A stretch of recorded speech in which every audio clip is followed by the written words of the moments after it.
Magandang araw po sa inyo, Kuya Bari. Itago niyo na lang po ako sa pangalang Crisanto.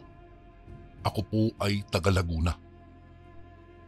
Sa kasalukuyan po ay dito rin kami naninirahan ng aking asawa. May 3 kaming anak at lahat po sila ay may kanya-kanya ng pamilya. Kami na lamang 2 ang naninirahan sa aming bahay.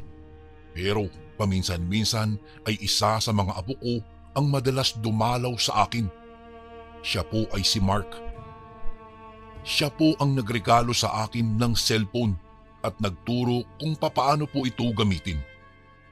Sa ngayon ay hindi pa talaga ako ganoon kaalam sa paggamit nito. Ganoon yata talaga kapag tumatanda na, kumukunat at makunat ng turuan. Ang nagagamit ko lamang ng madalas po na app ay ang iyong YouTube. Sa kanya ko rin minsan napakinggan ang inyong mga kwento. Kaya nung may cellphone na ako ay nag-subscribe po ako sa inyong channel para kahit papaano kapag wala kaming magawa ni Mrs. ay ginagawa po naming libangan ang pakikinig. At dahil nga sa sobrang hilig sa mga horror stories ng apo ko ay sinubukan kong ikwento rin sa kanya ang aking karanasan.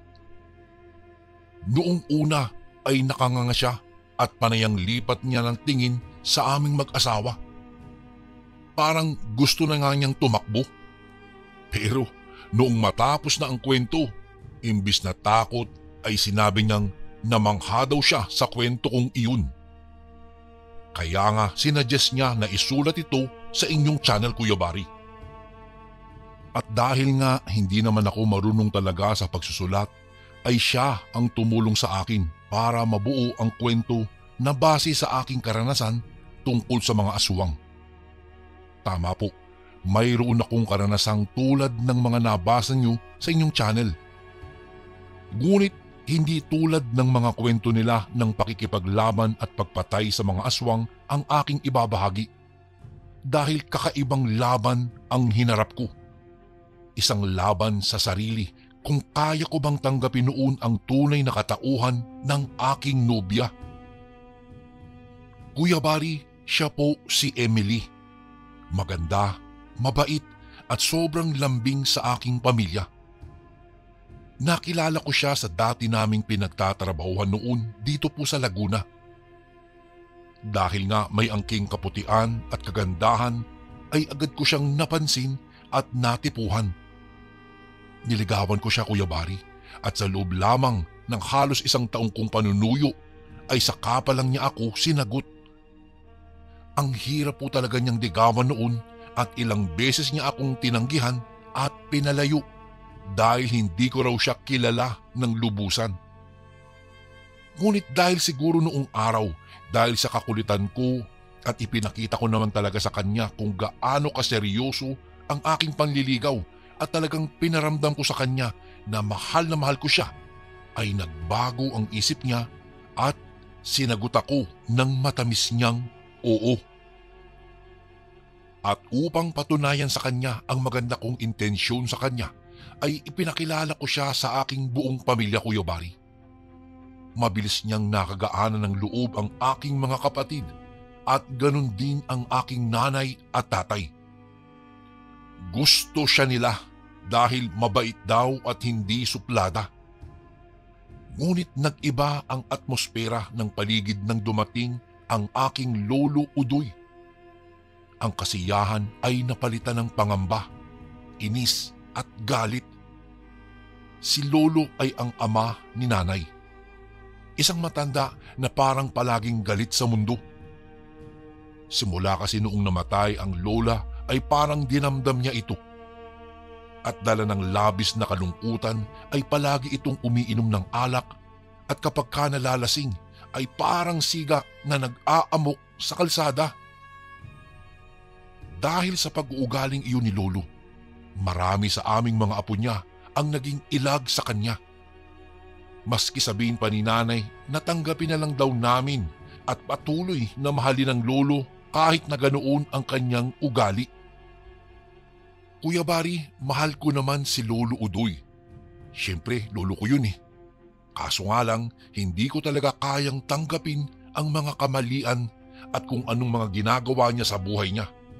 At mas lalo pang lumayo ang loob ko sa kanya nang mapunta nga siya ng bahay nung ipinakilala ko ang aking nobya. Alam mo Kuya Bari kung ano ang ginawa niya? Nilibak niya ang aking nobya. Sinabi niya na makipaghiwalay daw ako dahil hindi raw ganoong klase ng babae ang nababagay sa akin. Sumama ang loob ko sa ginawa niyang pamamahiya sa aking nobya. Tinanong ko siya kung ano ang naging problema niya. Ngunit ayaw naman niyang sabihin kung ano ang tunay na dahilan kung bakit ayaw na ayaw niya kay Emily para sa akin. Sabi lang niya, makinig lang daw ako sa kanya dahil tiyak na pagsisisihan ko raw kung ipipilit ko ang gusto ko. Marami naman daw ibang babae, basta't wag lang si Emily. Nakita ko sa kauna-unahang pagkakataon ang takot sa mga mata ng aking nobya, lalo na nang sabihin sa kanya ng lolo ko na mayroon daw itong alam tungkol sa kanyang pagkatao. Mabuti na lang pinatigil siya ni nanay kaagad at kinausap ng masinsinan. Hindi ko alam kung gaano pa kahaba ang aking pisi noon dahil gustong-gusto ko na talaga siyang patulan. Bumalik kami sa trabaho ni Emily. Ilang araw din na hindi niya ako kinausap. Akala ko ay nagtatampo siya sa akin o baka natatakot siya kay lolo. Mabuti na lang at nasuyo ko siya ulit. Binigyan niya ako ulit ng pagkakataon para maituloy ang naudlot naming pagmamahalan. Pero mayroong isang kondisyon. Ipapakilala raw niya ako sa kanyang pamilya. Kuya Bari, sila ay mula sa probinsya ng Bicol. Pagdating namin doon ay sumalubong sa amin ang isang napakagandang tanawin. Malapit kasi sila sa isa sa pinakamagandang atraksyon sa Bicol. Isang perpektong hugis, isang nakakabighaning ganda pero mapanganib. Ito po yung Bulkang Mayon. Ang kaba at kasiyahan ay sabay kong nararamdaman habang unti-unting nagsisidatingan ang kanyang mga kamag-anak para ako ay silayan. Mainit nila akong tinanggap.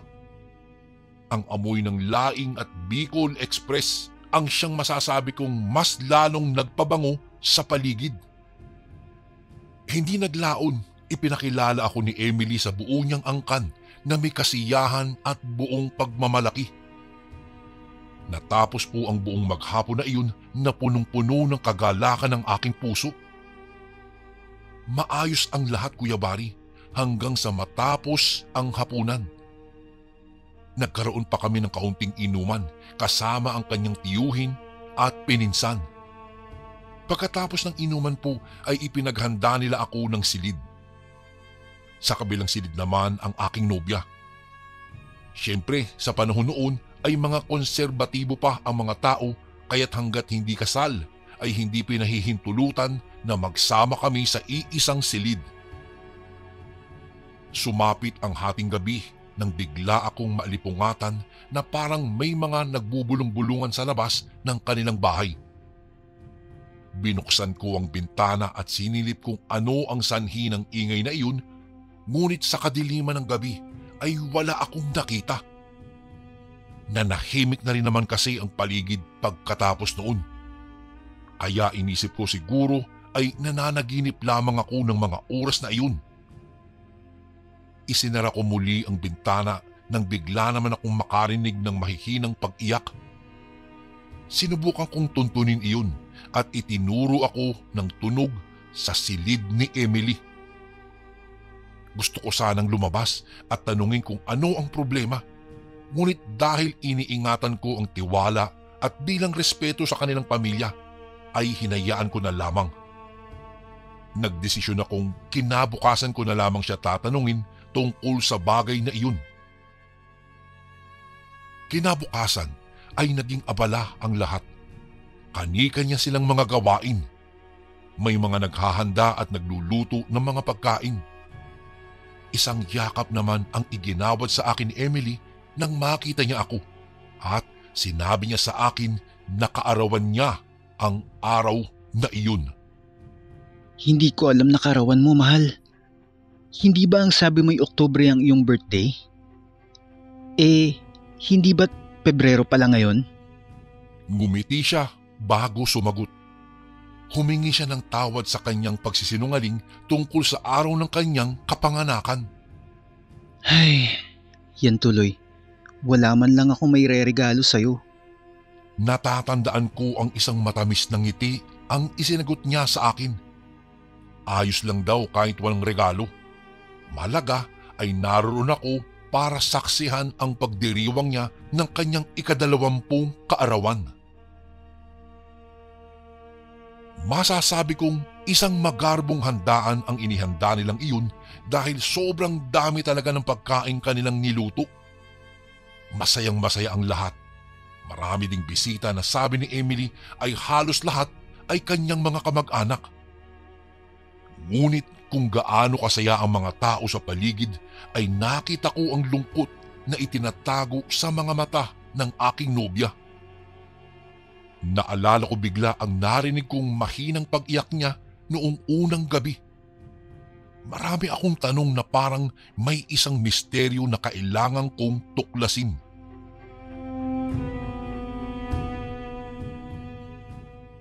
Inay, baka naman ho pwede pang tumanggi. Ayoko po talaga. Patawarin niyo ko. Napatayo ako sa aking higaan nang maulinigan ang mga boses na parang nagtatalo. Idinikit ko ang aking tenga sa pader para mas lalo kong mapakinggan kung ano ang kanilang pinag-uusapan. Kuya Barry, nasagot ang lahat ng aking tanong nang magsalita si Emily. Ayoko tanggapin ang pagiging aswang, Nay.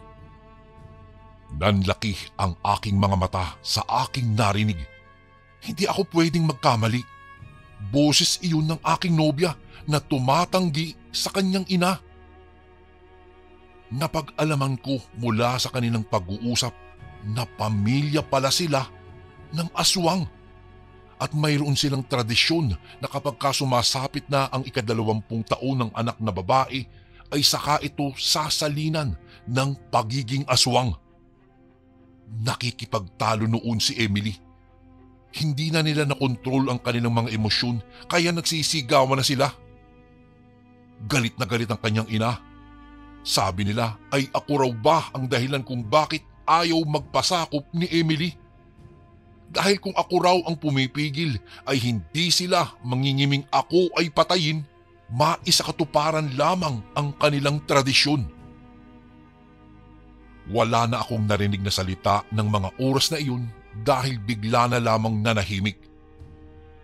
Bumalik na ako sa higaan at nag-isip-isip. Hindi biro ang mga narinig ko mula sa bibig ng aking nobya at ng kanyang ina. Hindi ko na alam kung ano pa ang iisipin ko at kung ano ang mararamdaman pagkatapos kong malaman na mula nga pala sila sa isang pamilya ng aswang. Nagkaroon tuloy ako ng takot para sa aking kaligtasan. Narinig ko kasi na ipapapatay ako kapag hindi pumayag si Emily sa kanilang kagustuhan. Delikado ang buhay ko sa bahay na iyon kaya nagdesisyon po akong umalis. Tahimik na ang gabi. Wala na ni anumang kaluskos na maririnig. Maging yata ang mga kulisap sa paligid ay nagtampo dahil maging sila ay walang imik ng mga sandaling iyon. Dinala ko ang mga gamit at marahang binuksan ang kanilang pintuan para tuluyang makaalis na. Nakahinga ako ng maluwag nang makalabas ako ng walang aberya. Ngunit parang pinagsisihan ko din ang desisyon kong iyon, Kuya Barry, dahil habang lumalayo ako ay saka ko naisip na masyado palang madilim ang daan at mahaba pa ang gabi. Lalo na noong mga panahong iyon ay hindi pa po uso ang 24 oras na biyahe. Hindi ko alam kung gaano ako katagal maglalakad at mas lalong hindi ko alam kung saan nga ba ako mas ligtas. sa tahanang iyon o sa kalsadang tila binalot ng kadiliman. Napatigil ako sa aking paglalakad nang may mapansin akong tila may sumusunod na anino. Ngunit wala naman akong nakikita kapag ako ay lumilingon. Hanggang sa may narinig akong tunog ng isang paparating na tricycle. Swerte ko nang maituturing iyon dahil nang makita ako ng driver ay huminto siya at tinanong kung ano ang ginagawa ko sa labas ng ganoong 10 oras ng gabi. Sinabi ko sa kanya na papunta ako ng istasyon ng bus at nagdahilan na lamang ako na may emergency sa amin kaya kailangan kong makauwi kaagad. Nag-alok naman kaagad siya ng tulong. Tamang-tama daw dahil pupunta ito ng bayan at may susunduing kamag-anak sa terminal. Nakauwi ako ng Laguna ng buo, Kuya Bari. Ang nangyari sa Bicol ay hindi ko ikinuwento kahit na kanino. Naging matamlay ako ng ilang araw. Hindi na rin ako pumasok sa trabaho dahil alam kong posibleng naroroon si Emily. Ilang araw ko rin siyang tinaguan at pinipilit na kalimutan. Ngunit nangulila ako sa kanya. Mahal ko pa rin siya sa kabila ng lahat ng nalaman ko sa kanya. Pero hindi ko alam kung sapat ang pagmamahal na iyon para tanggapin siya at maunawaan. Sinubok talaga ng pangyayaring iyon ang pagmamahal ko sa kanya. Hoy! Hoy, Crisanto! Napalingon ako sa kalsada kung saan may tumawag sa pangalan ko. Nakita ko si Lolo Udoy. Pasuray-suray na naman sa paglalakad. Alam ko, nakainom na naman siya at mukhang ako ang pagtitripan niya ng araw na iyon. Gusto mo ba ng kausap, Apo? Hindi ko alam, Kuya Bari, kung nagkamali lang ako ng dinig sa tinurang iyon ni Lolo. Matagal na rin kasi na hindi niya ako tinatawag ng ganoon at mukhang mabait din siya, di tulad ng aking nakasanayan na kapag ka nakainom ay nagiging siga. Alam mo, lasing ako ngayon pero pwede mo akong kausapin. Baka ako ang makakatulong dyan sa problema mo. Tinanggi kong mayroon akong problema at pinagtawanan ko lamang ang inaalok niyang tulong. Alam ko naman kasi na hindi yun seryoso. Si Lolo Udoy pa. Pero, Kuya Bari, namangha ako nang sabihin sa akin ni Lolo na wag na raw akong magsinungaling dahil alam daw niya kung ano ang pinagdadaanan ko sa relasyon namin ni Emily. At alam din daw niya ang sikreto ng aking nobya. Hindi lingid sa kanya ang tunay nitong katauhan. Paano mo nalaman, Lolo? Hindi ba sinabi ng nanay mo kung ano ako dati nung mabata-bata pa lang ako? Wala pong ikinikwento ang nanay. Nagsimula siyang maglahad, Kuya Bari. Sinabi niya na ang pamilya daw namin ay mula sa pamilya ng mga antingero at isa sa kapangyarihan na ipinamana sa kanya ay ang makakita ng mga maligno, espiritu at kung ano-ano pang hindi kayang makita ng isang ordinaryong tao. Kaya din daw niyang magbasa ng isip at makita ang hinaharap ng sinumang tao na piliin ng kanyang agimat na ipakita. At isa na nga raw dito ay si Emily. Nakita niya ang kinabukasang haharapin ng aking mahal. Alam niyang mula ito sa pamilya ng mga aswang. Kaya pala, ganun na lamang ang naging pagtrato niya kay Emily noon. Pero sa kabila ng kadilimang nakikita ko sa pagkatao ng iyong nobya, Crisanto, nakikita kong totoo kang minamahal ng babaeng iyon. Napatanga ako at biglang nag-isip ng malalim pagkarinig sa sinabing iyon ni Lolo. Mahal ko po si Emily. Biglang bumalik sa aking alaala ang naging usapan nila ng kanyang ina.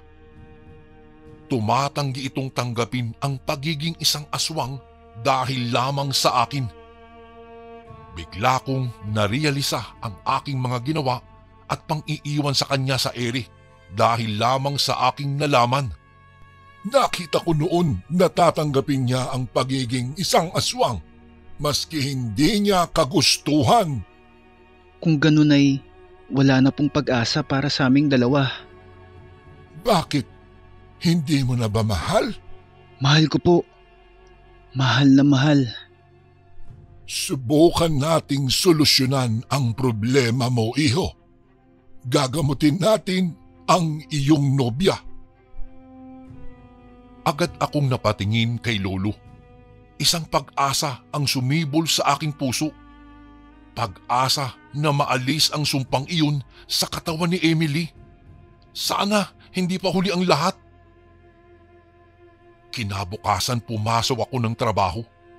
Mabuti na lamang ay tinanggap pa rin ako sa kumpanya sa kabila ng aking mga pagliban. Pagdating ko roon, nakita ko kaagad si Emily. Ngunit hindi niya ako pinapansin. Sa bagay, masisisi ko ba siya kung sumama ang loob niya sa bigla kong pag-iwan sa kanya? Ngunit hindi ako sumuko. Parang bumalik kami sa dati nung nagliligawan at nagsusuyuan kaming dalawa. Nilambing ko siya sa pamamagitan ng mga bulaklak at mga regalo. Tigilan mo na ako, Crisanto. Alam kong wala na akong lihim na maitatago sa'yo. Kaya ka nga umalis, diba? Ano pa bang pakay mo? Mahal kita. Sa ilang araw na hindi kita nakita, doon ko nalaman na hindi ko kaya na mawala ka, Emily. Ano? Tanggap mo kung ano ko? Tutulungan kita. Alam kong ayaw mo yan. Aalisin natin yan kung papayag ka. Biglang nagbago ang timpla ng kanyang mukha, Kuya Bari. Akala ko ay matutuwa siya sa sinabi kong iyon, pero nagalit po siya lalo dahil pinatunayan ko raw talaga na hindi ko siya kayang tanggapin. Tanggap kita. Pero iniisip ko lang kasi, Emily, ang kinabukasan natin at ang magiging mga anak natin. Ano? Gusto mo ba na maging katulad mo sila balang araw? Hindi siya nakaimik sa aking mga tinuran. Ngunit pagkaraan lamang ng ilang sandali ng katahimikan ay bigla na lamang niya akong niyakap. Umiyak siya sa aking balikat. Inamin niyang tinanggap na nga niya ang pagiging aswang dahil wala siyang pagpipilian ng mga oras na iyon. Kapag ka hindi daw siya pumayag ay buhay ko ang magiging kapalit noon. Ipinainom daw sa kanya ang laway ng aswang at may itim na bertud silang ipinalunok at pagkatapos ng isang ritual ay naramdaman niya ang labis na pag-init ng kanyang katawan. Para daw siyang nasusunog kahit wala namang apoy sa kanyang paligid. Pinilit ko siya at pinakiusapan. Pumayag naman siyang dalhin ko siya kay Lolo Udoy para magpagamot. Isinikreto namin iyon ni Lolo para na rin makaiwas sa mga alingas-ngas sa paligid. Ang ginawa naming iyon kay Emily ay tanging ang 4 na sulok ng kubo ni Lolo lamang ang tanging naging saksi. Hindi naging biro ang pagsasakripisyong iyon na ginawa po ni Emily para sa pagmamahal niya sa akin. Dahil grabing paghihirap pala ang pagdadaanan niya para lamang maiali sa katawan niya ang sumpang iyon. Sinabi ni Lolo Udoy na kailangan namin siyang itali. Pumayag naman ang aking nobya kaya itinali namin siya sa poste at siniguradong hindi makakalas ang taling iyon. Nakita kong may isinuot na isang kwintas si Lolo bago hinarap si Emily. Ang kwintas na iyon ay isang agimat na tinatawag na krusipihiyong luno. Kuya Bari, nanibago ako kay Lolo Udoy.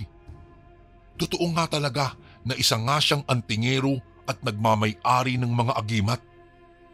Para tuloy ibang tao ang nasa aking harapan.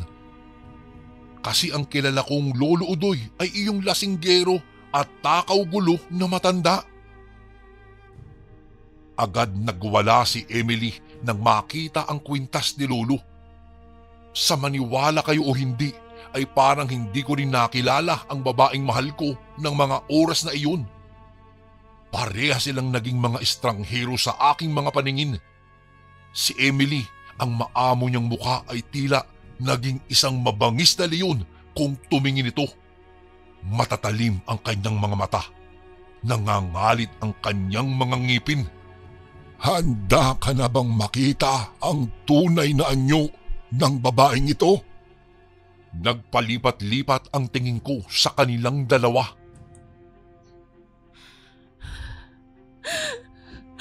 Crisanto, tulungan mo ko. Hindi ko na kaya. Mamamatay ako. Tigilan niyo na to. Tigilan niyo na. Huwag kang maniwala sa kanya dahil hindi na siya ang kausap mo kung hindi isang demonyo. Tingnan natin kung hanggang saan ang kaya mong aswang ka. Inilapit ni Lolo ang krusipihiyo kay Emily. Lalo itong nagwala. Parang ibang tao si Emily. Parang nakikita ko sa kanyang muka ay nagkakaroon siya ng mga kulubot at ang kanyang noo tinubuan ng maliliit na sungay. Naging mabalahibo din ang kanyang katawan at naglalaway siya ng todo. Nakikita mo na ba, Apo? Natatakot man ay tumango na lamang ako. Pero sa paglingon sa akin ni Lolo ay hindi niya napansin na lumapit ang kanyang kamay sa mukha ni Emily. Nakita ko kung papaano sinagpang iyon ng matatalas ng ngipin ng aswang. Pero hindi man lang iyon ininda ni Lolo. Tumawa pa nga siya dahil hindi raw siya tatablan ng kahit na anumang sandata maski ang pangil ng isang aswang. Dahil pagmamay-ari niya ang isang mabagsik na agimat, ang krusipihiyong kanyang hawak-hawak na kayang gawing sintigas ng bakal ang kanyang balat. Ang krusipihong luno o tinatawag ding krusipihong malambot ay di gawa ng tao, kung hindi isang mahiwagang kaloob ng kalikasan sa taong nagkaroon nito. Ito ay isang uri ng bakal ng krusipiho, ngunit malambot na parang kutsyon pag nahawakan. Malambot daw ito, sabi ni Lolo, dahil na isasalin sa katawan ng may tangan nito ang tigas ng bakal. Ang sinumang tao na magmamay-ari ng ganitong agimat ay hindi tatablan ng matutulis na bagay o maski ng tama ng bala ng baril. Kaya rin itong magpaamo ng isang mabangis na hayop o maging ng isang halimaw. At totoo nga po ang bisa nito. Pagkatapos mangagat at ilapit ni Lolo ang agimat kay Emily, ay biglang tila naging isang maamong pusa ito kay Lolo. Hindi ito makatingin sa matanda at naging sunod-sunuran sa anumang iutos sa kanya ni Lolo Udoy. Nang sabihin niyang umawit ay kumanta siya, at nang sinabing pumikit at matulog ay agad nga siyang yumuko at natulog. Agad akong inutusan ni Lolo na kumuha ng insenso at natuyong palaspas. Nag-apoy siya ng uling at doon niya sinunog ang palaspas na ginagamit namin noong mahal na araw. Nang maihanda na ang mga gamit ay ginising na niya si Emily. Sa tulong ng isang makapangyarihang orasyon at usok na nagmumula sa sinunog na palaspas at insenso, ay nagawa namin siyang pasukahin ng pasukahin hanggang sa lumabas sa kanyang bibig ang malapot at itim na likido. Doon na nagsimulang unti-unting magbago at bumalik sa dati ang kaanyuan ni Emily. Nawala na ang anyo ng isang nakakatakot na nilalang. Tapos na tayo, Crisanto. Kalagan mo na siya at pahigupin ng mainit na sabaw. Parang lantang gulay si Emily. Pero bago pa siya mawalan ng malay pagkatapos kong kalagan, ay isang ngiti ang ipinamalas niya sa akin. Isang palatandaan na gusto niya ang nangyari at alam kong masaya siya sa kinalabasan at sa tuluyang paglaya sa sumpa ng kanyang pamilya. 50 taon na nga po ang nakaraan, Kuya Bari. Si Emily po ay kasama ko pa rin hanggang sa ngayon. Opo, siya ang aking mabuting may bahay na nakasama ko sa hirap at ginhawa, sa lungkot at ligaya. Mahal na mahal ako ni Emily at maging pamilya niya ay hindi na niya muli pang sinipot sa takot na siya ay parusahan at muling palunukin ng sumpa. At ang pagsasakripisyo niyang iyon ay tinumbasan ko naman ng tapat na pagmamahal at pagbibigay sa kanya ng isang maayos at magandang buhay. Sabi nga nila ay walang perpekto dito sa mundong ito, maging ang pag-ibig. Maraming pagsubok at hamon na maaaring harapin ang isang relasyon. Ngunit sa kabila ng mga ito, ang pagtanggap sa bawat pagkukulang at pagkakamali ng bawat isa ay mahalaga upang maging matibay ang binuong pagsasama. Hindi man ako kasing dunong ni Lolo sa pagiging isang antingero at manggagamot, ay ipinamana niya sa akin ang lahat ng kanyang anting-anting at itinuro kung papaano ito gamitin. At ang isa sa pinakapaborito ko ay ang krusipihong luno na siya ko namang ipapamana rin sa pinakapaborito kong apo na si Mark sa takdang panahon. Kuya Bari, dito ko na po tatapusin ang aking kwento. Sana po tulad ng ibang mga kwento rito ay makapagbigay din ako ng kahit na kaunting kasiyahan sa ating mga kasundo. Magiging masaya rin po kami ng apo ko kung sakaling mapakinggan namin ito at mapanood sa inyong channel. Muli, maraming salamat po and more power po sa Ang Sundo Horror Stories. Lubos na gumagalang, Crisanto.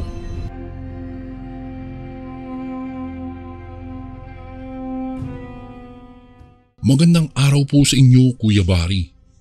Isa ako sa masusugid na tagapakinig ng channel mong ito. Itago niyo na lang po ako sa pangalang Ricky. Itong kwentong balak kong ibahagi po sa inyong channel ay naging karanasan namin ng aking ina. Tawagin na lang po natin siya sa pangalang Martha. Noong mga panahong iyon, nagdadalang tao ang aking ina.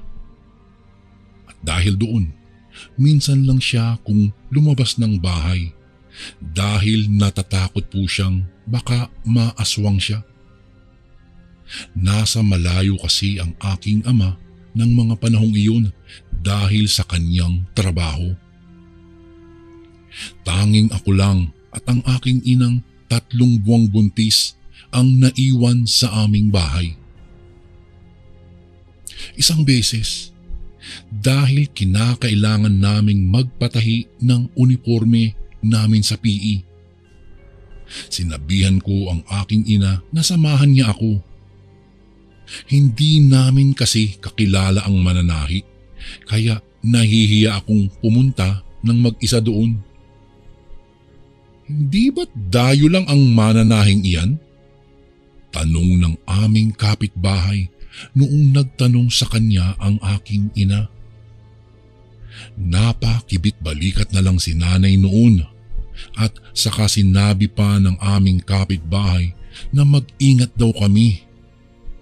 Naku, alam mo balita ko, dayo ang mananahing iyon. Mag-iingat kayo. Kahit kasi moderno na ang panahon, ay hindi pa rin nawawala ang mga aswang na yan. Dinig na dinig ko ang sinabi niyang iyon, kung kaya agad akong nakaramdam ng pangingilabot. Sasabihan ko na sana ang aking ina na sa ibang mananahi na lang kami pumunta. Subalit, nagwika ito. Ay naku, huwag kang maniniwala sa mga sinasabi ng babaeng iyon. Naku, hindi totoo ang mga aswang iho. At baka gawa-gawa lang niya iyon para siraan ang bagong mananahi sa ating lugar. Tumango lang naman ako sa kanya at saka nagpasya na kaming mag-abang ng masasakyang tricycle patungo nga sa bahay ng mananahi. Makaraan lang ang ilang minutong paghihintay. Mayroong paparating na tricycle. Agad namin iyong pinara. Noong tumigil iyon sa tapat namin, hindi na kami nag-atubiling sumakay roon. Kuya, doon po tayo sa bahay lang ng mananahi. Yung bago po dito sa atin. Wika ng aking ina. At dahil sa winika niyang iyon, tila natigilan ang driver. Ipinaulit pa niya sa aking ina ang kanyang sasabihin at doon na rin siya nagsalita. Ano po ang gagawin niyo po doon? Teka po, mukhang buntis kayo Hindi sana kayo pumunta doon. Napailing naman ang aking ina dahil doon. At saka nagwika na rin. Naku naman, wala naman po sigurong mangyayaring masama sa akin doon. Sabi ng aking ina. Sige na, basta ihatid mo na lang po kami sa bahay noon. Tapos. Hindi na nakapagsalita pa ang driver. Agad niyang pinaharurot ang kanyang minamanehong tricycle. At pagkalipas lang ng humigit kumulang 12 minuto ay narating namin ang bahay ng mananahi. Ito na siguro ang bahay niya. Wika ng aking ina. Napatitig ako sa bahay na gawa sa kawayan. Sa unang titig ko palang, Kuya Bari, agad akong nakaramdam ng pangingilabot. Hindi ko po alam, subalit dahil kailangan naming magpatahi ng damit ko, naglakad na kami patungo sa tapat noon. Tao po! Tao po!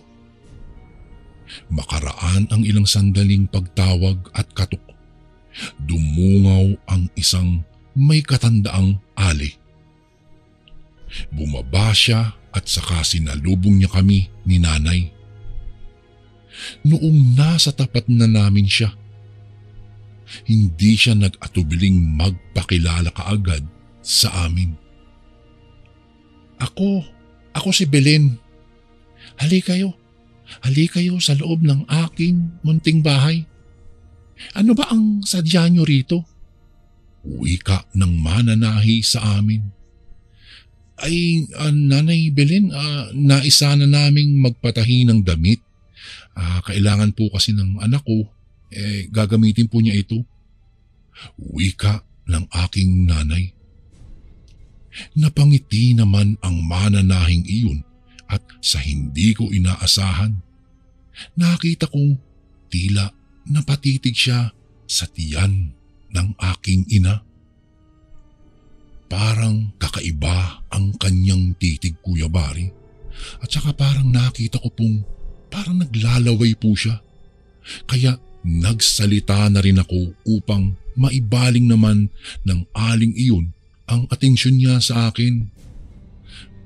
Nanay Belen, uniforme po kasi yan po ay para po sa PE namin. Wika ko sa matanda. Noong mga panahong iyon, inakay kami ng mananahi patungo sa loob ng kanyang bahay. Pagkapasok namin doon, agad akong nakalanghap ng nakasula-sulasok na amoy. Maging ang aking ina ay nalanghap din iyon, kung kaya napatakip siya ng kanyang ilong. Ay, naku, siguro naaamoy niyo yung mabahong iyon. Pasensya na kayo ha, hindi ko kasi naitapon ang mga pinaglinisan ko ng isda kanina dahil naging abala ako sa aking pagtatahi. Wika naman ng mananahi sa amin. Naku Nanay Belen, patawad po ha. Kasi po ay buntis po ako kaya medyo sensitibo lang po ang aking pangamoy. Sabi ng aking ina. Nang wikain iyon ng aking ina, parang Nagningning ang mga mata ng mananahi. Ngumiti siya kay nanay at saka lumapit doon. Ay, talaga bang buntis ka? Inakma niyang hawakan ng tiyan ng aking ina. Agad akong nakaramdam ng pangingilabot, Kuya Bari. Kaya mabilis kong tinabig ang palad ng aling mananahi. Naku po, pasensya na po kayo. Wika ko sa matanda. Nilingon ako ng aling mananahi at saka tinitigan ako ng matalim. Kalaunan, nagpasya ang mananahi na sukatan ako. Sa hindi ko malamang dahilan, muli akong nakaramdam ng kaba.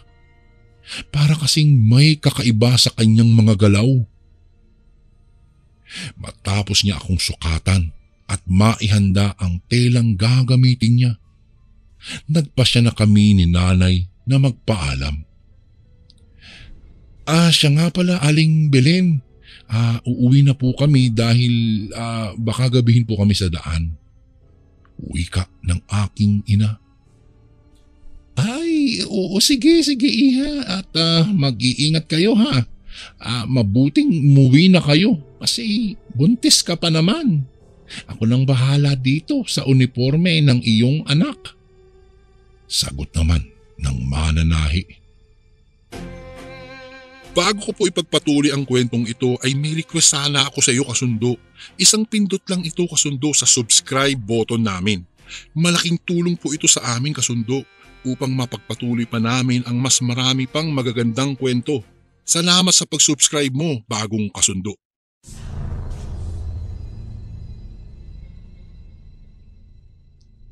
Noong mga panahong ding iyon, nagpasya na kaming umuwi, Kuya Bari. Pagkalabas ng bahay ni Aling Belen, maswerte namang may dumaan kaagad na tricycle. Pagkasakay namin sa nasabing tricycle, mabilis na pinaharurot kaagad ng driver ng tricycle. Animoy takot na takot iyon, kaya napailing na lang ako. Pagkarating namin sa bahay namin, biglang napangiwi ang aking ina.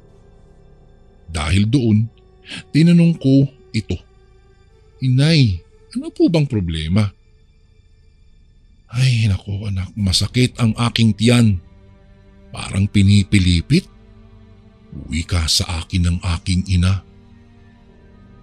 Noong mga panahong iyon, dali-dali akong kumuha ng langis na pampahid. Pagkabalik ko sa sala kung saan naroroon si nanay, agad kong pinahiran ng langis ang kanyang tiyan. Dahil malapit ng dumilim iyon, pinagpahinga ko muna ang aking ina at ako na ang nagluto ng aming hapunan. Noong nasa kalagitnaan na ako ng aking pagluluto noon, Kuya Bari, nang may kung anong lumapag sa ibabaw ng aming bubungan. Rinig na rinig po kasi ang pagkalabog na iyon na parang may lumalakad.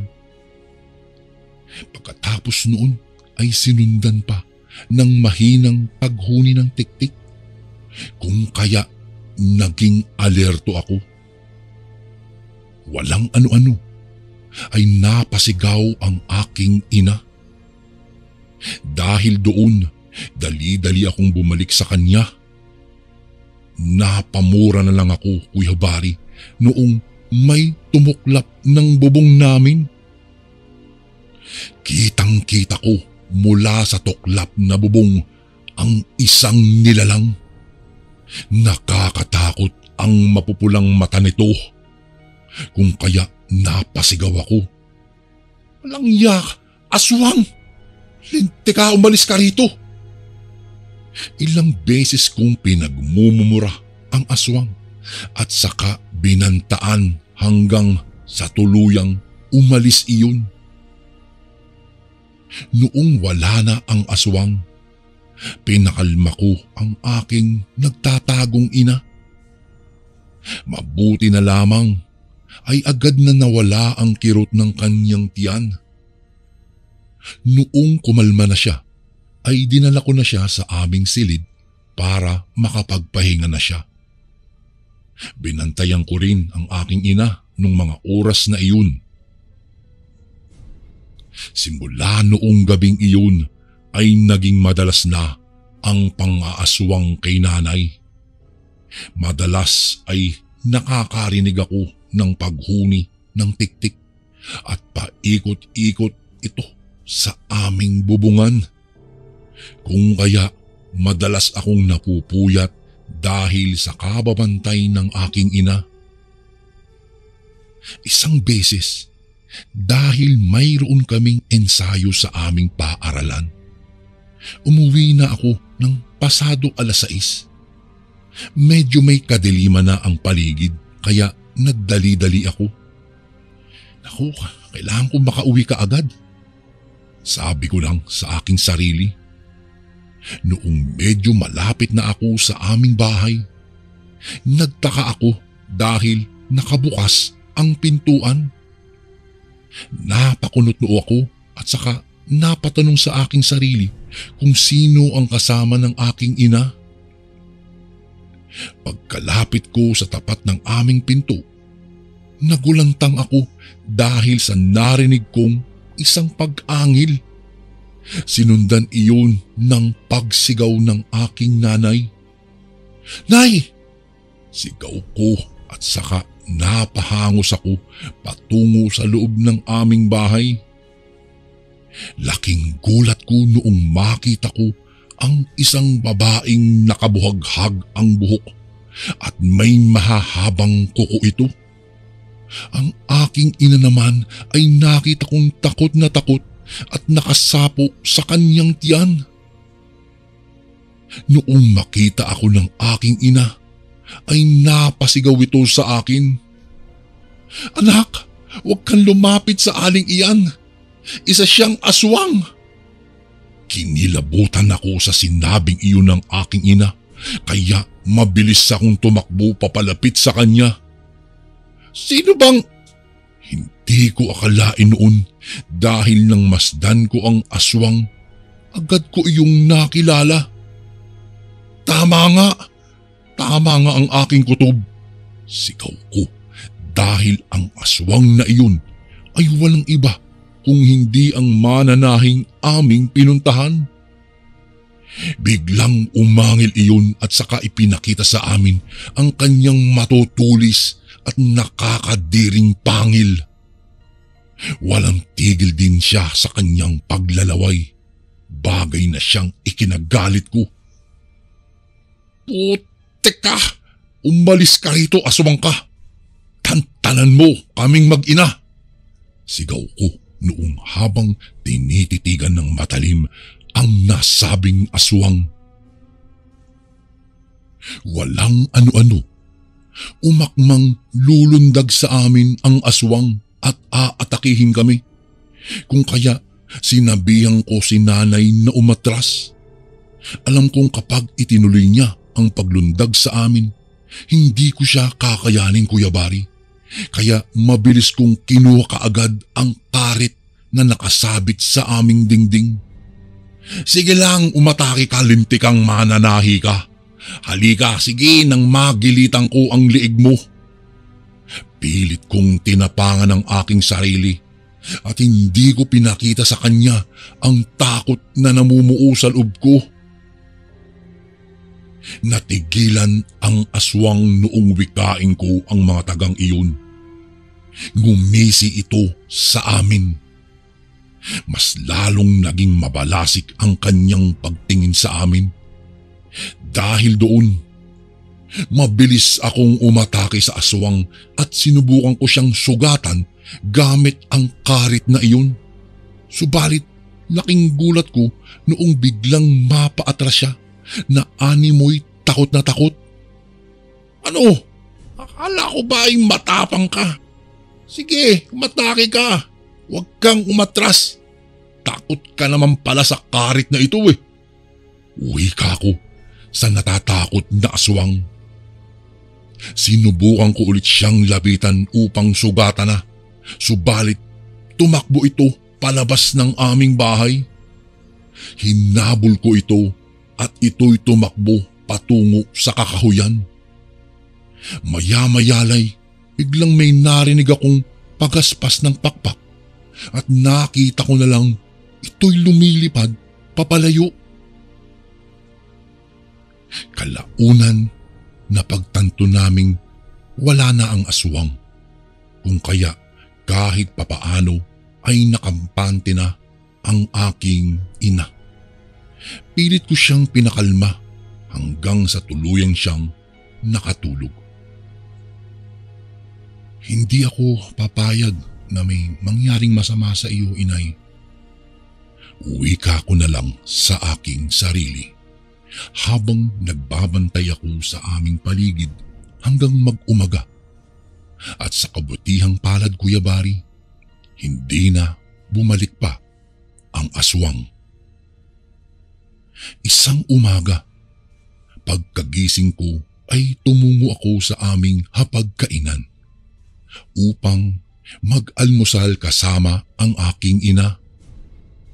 Habang nagkakape ako, Kuya Bari, ay sa aking pagdungaw sa bintana ay nagtaka ako dahil may nasipat akong parang may nakasabit sa bakod namin. Tumayo ako at bumaba upang tignan ito. At gulat na gulat ako, Kuya Bari, nang makita ko ang uniforme na pinatahi ko na nakasabit sa bakod. Agad ko itong pinakita sa aking ina at maging siya ay gulat na gulat din. Sino kaya ang nagdala nito? Iyon na lang ang tanong namin sa aming mga sarili noong umagang iyon. Magpahanggang ngayon, Kuya Bari, tuwing isusuot ko po ang uniforming iyon, ay may kakaiba talaga akong nararamdaman sa aking katawan. Marahil ay dahil tinahi ito ng kakaibang nilalang. Isang uniforme na gawa ng isang aswang na mananahi. Hanggang dito na lang po ang aking kwento, Kuya Bari. Sana po ay mapili niyo pong basahin ito sa inyong channel. God bless po. Gumagalang, Ricky.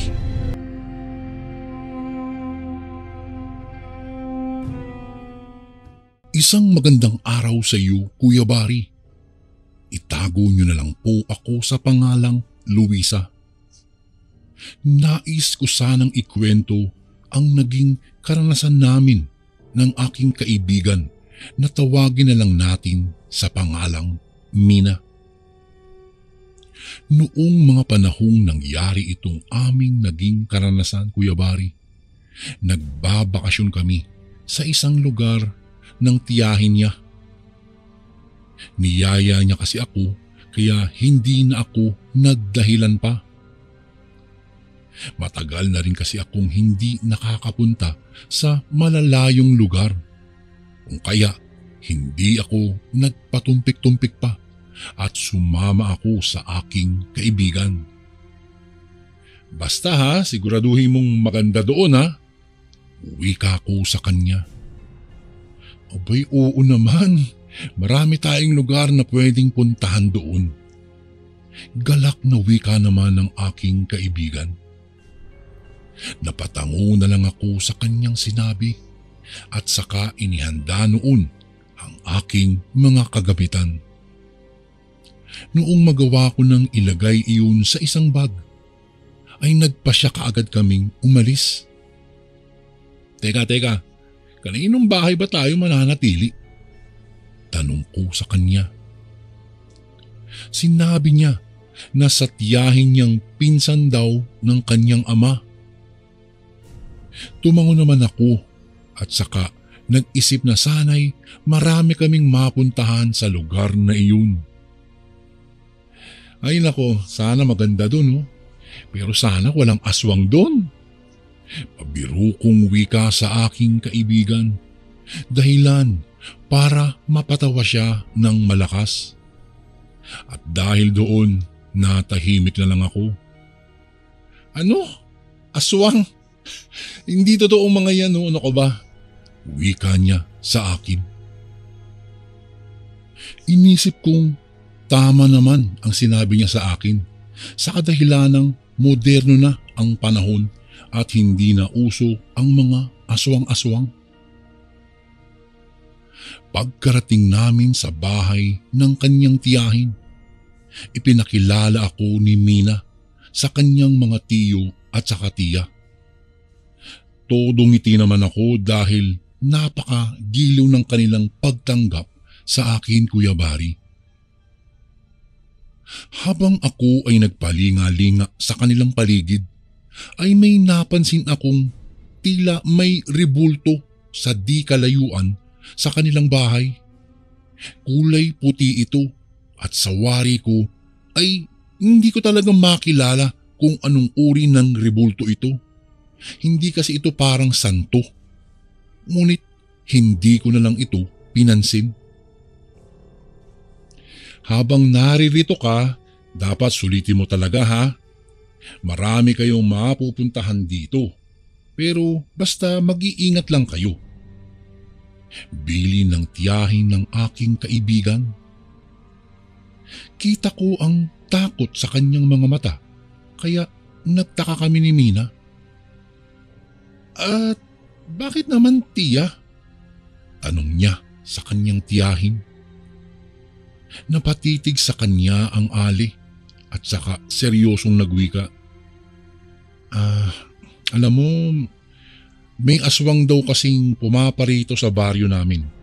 Subalit, wala namang nakakaalam kung saan iyon nakatira. Hindi rin alam ng mga tao kung sino iyon. Agad akong nakaramdam ng pangingilabot dahil sa aking narinig. Kung kaya, napatanong na rin ako. Tiya, meron na po bang nabiktima yung aswang na iyon? Tanong ko sa aking tiya. Sa totoo lang hindi ko alam. Pero tuwing sasapit ang 12:00 ng hating gabi, may gumagala sa baryong ito.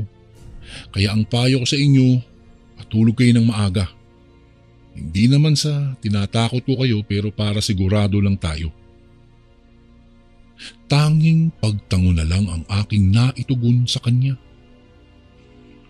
Hindi ko na rin naitago pa ang aking pangingilabot. At dahil doon, nagwika ulit ako. Naku, sana hindi tayo aswangin. Nabatitig lang ako sa aking kaibigan noon.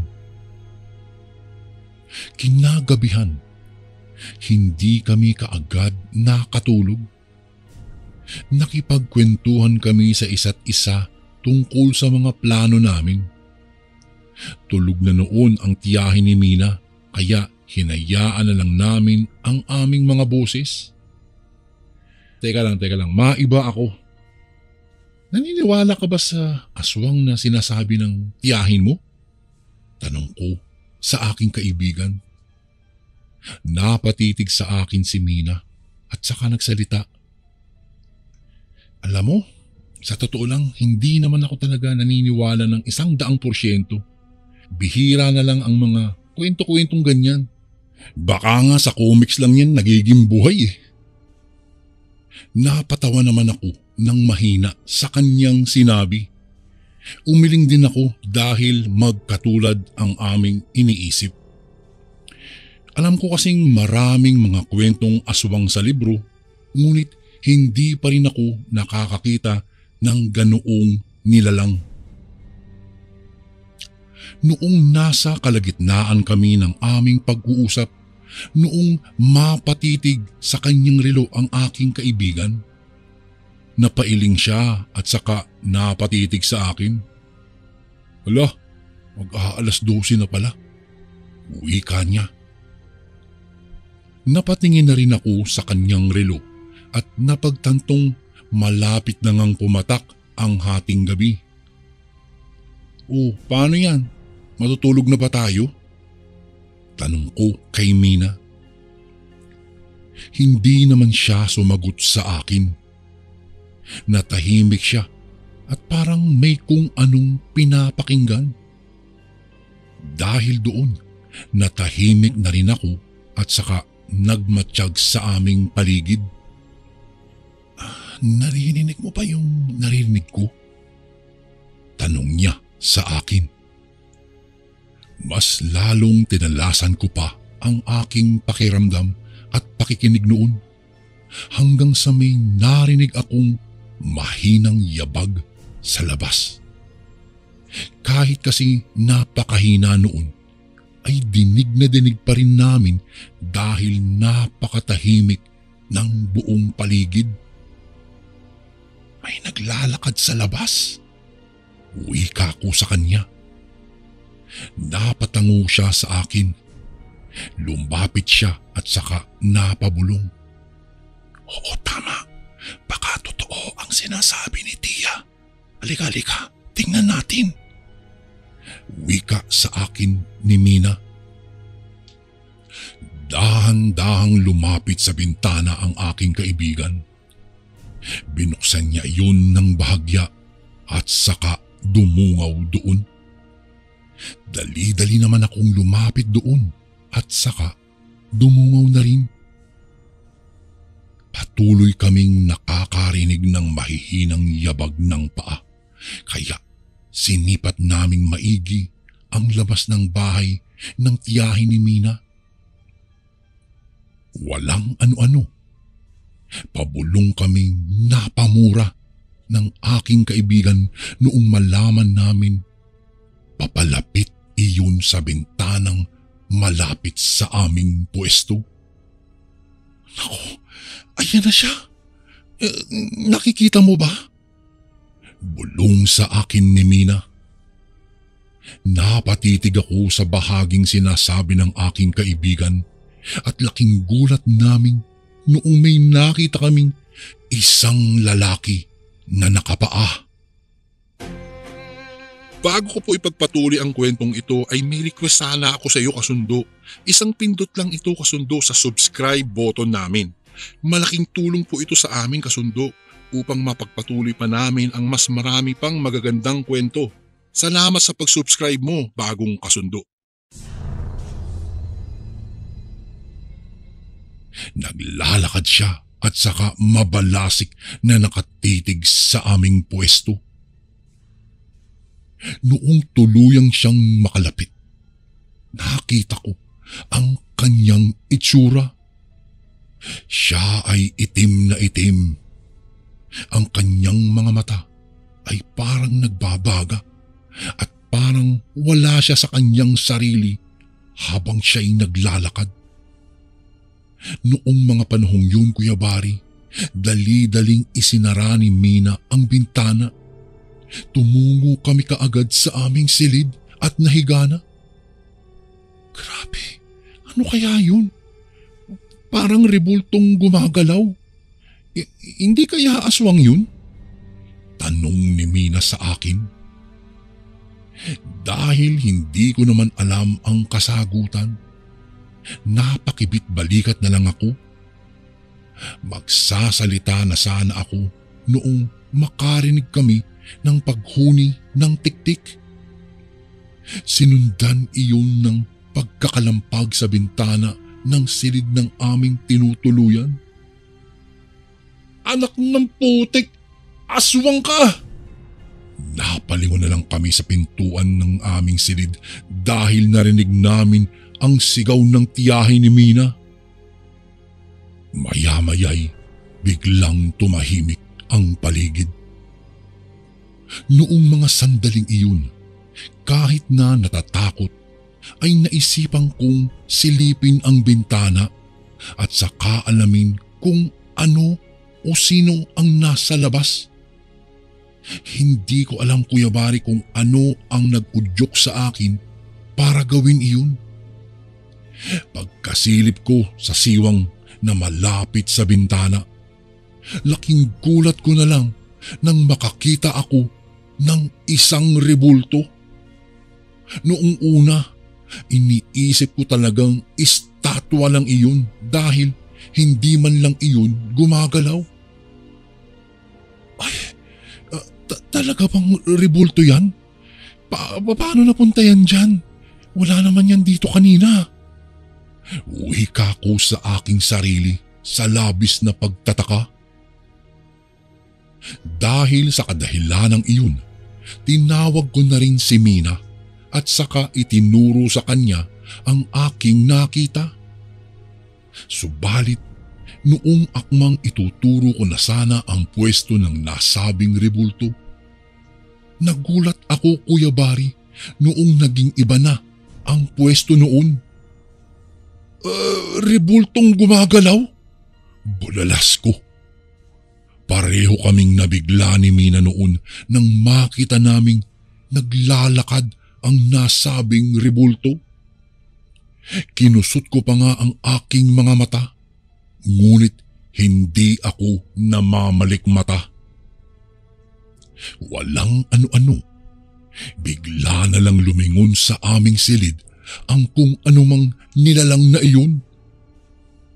Tumagal ang kanyang pagtitig at parang nagtama ang aming mga paningin. Ano kayang nilalang yan? Noong mga sandaling iyon, nanginginig na talaga ako dahil sa sobrang takot, Kuya Bari. Naging mabalasik ang kanyang mukha. Ang kanyang mga mata ay lalong naging kulay pula. Hindi kaya iyan ang aswang? Biglang tanong ko kay Mina. Hindi ko alam pero parang babalik siya rito. Wika naman ni Mina sa akin. Lalong lumakas ang kabog ng aking dibdib noong mga panahong iyon, Kuya Bari. Hindi ko alam kung ano ang aming gagawin. Subalit, laking gulat naming dalawa ng aking kaibigan noong biglang lumundag ang nilalang at saka sumampa iyon doon. Dali-dali kaming napaatras ni Mina at saka napasigaw dahil sa takot. Aswang! May aswang! Sabay kaming nagsisigaw ng aking kaibigan. Dahil sa ginawa naming iyon, nagising ulit ang tiyahin ni Mina. Naalipungatan din ang kanilang mga kapitbahay. Agad silang lumabas sa kani-kanilang mga kabahayan at may mga daladala silang mga itak. Nakasampa pa rin ang rebultong gumagalaw na iyon sa aming bintana at nakasilip sa amin. Subalit, noong mapansin niyang may mga taong nakaabang sa kanya, dali-dali iyong lumundag at umalis. Ayun ang nilalang. Huwag na huwag niyong hahayaang makatakas ang aswang na yan. Iyan ang nagkukunwaring rebulto para makapambiktima. Sigaw ng isang lalaki. Naghiyawan ang mga tao at maya-maya'y bigla nilang pinalibutan ang aswang. Subalit dahil sa liksi na taglay ng nasabing nilalang, nagawa pa rin niyang makatakas mula sa mga galit na mga tao. Habulin natin! Hinabol ng mga tao ang nasabing gumagalaw na rebulto. Hindi nila iyon tinantanan hanggang sa nahuli nila. Muli pa sana iyong tatakas, subalit mabilis nilang iginapos ito gamit ang baging ng makabuhay. Maya-maya pa ay itinali nila ito sa isang puno ng mangga.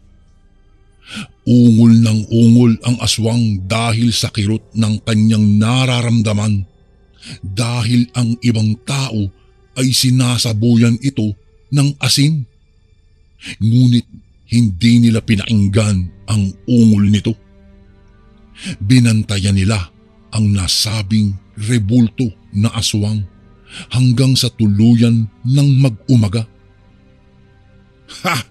Ngayon natin malalaman kung sino talaga itong aswang na ito. Ngayon ka namin makikilala, aswang ka. Habang papasikat na ang araw ng mga sandaling iyon, dahan-dahan ding nagbago ang anyo ng aswang. Ah! Ikaw pala ang aswang, hayop ka! Ang iilan sa kanila ay grabe ang reaksyon. Kilala nila ang kanilang iginapos. Siya pala ang lalaking madalas na dumadaan sa kanilang baryo upang magbenta ng mga rebulto ng mga santo. Maya-maya, sa galit ng mga tao ay hindi sila nakapagpigil. Ginulpi ito ng taong bayan. Ngunit habang ginugulpi nila ito ay may biglang dumaang pari. Kung kaya tumigil ang kanilang paggulpi dito. Maya-maya ay nagsalita ang pari. Mga anak, huwag niyo nang saktan ang taong iyan. Malamang hindi niya ginusto ang maging aswang. Tsaka hindi natin alam ang buong katotohanan sa kanyang pagkatao. Kung kaya huwag niyo nang saktan at kalagan niyo na lang siya at palayain na lang. Walang nagawa ang mga galit na tao kung hindi ang sumunod sa pari. Nak ng Teteng, wag ka nang babalik sa lugar na ito ha. Kapag nakita ka pa namin dito, hindi na kami mag-aatubiling patayin ka kaagad. Saad ng isang lalaki. Noong mga panahong iyon, Kuya Bari, kinalagan nila ang lalaking iyon at saka hinayaang makaalis sa kanilang baryo. Magmula noong mangyari iyon, hindi na bumalik pa sa nasabing baryo ang lalaking iyon. Dahil sa nangyaring iyon, Kuya Bari, nadala na kami ni Mina. Hindi na kami bumalik pa sa baryo ng kanyang tiyahin dahil sa takot na baka muli kaming aswangin ng isang rebultong gumagalaw. Hanggang dito na lang po ang aking kwento, Kuya Bari. Maraming salamat po at sana po'y mapili niyo pong basahin ang kwento namin. Lubos na gumagalang, Luisa. And again, maraming salamat po mga kasundo. Don't forget to subscribe and i-click nyo lang po yung bell na button para updated po kayo sa mga upcoming videos namin na paparating. Maraming salamat po ulit. God bless and ingat po lagi dyan. Ito po si Kuya Bari at ako ang sundo.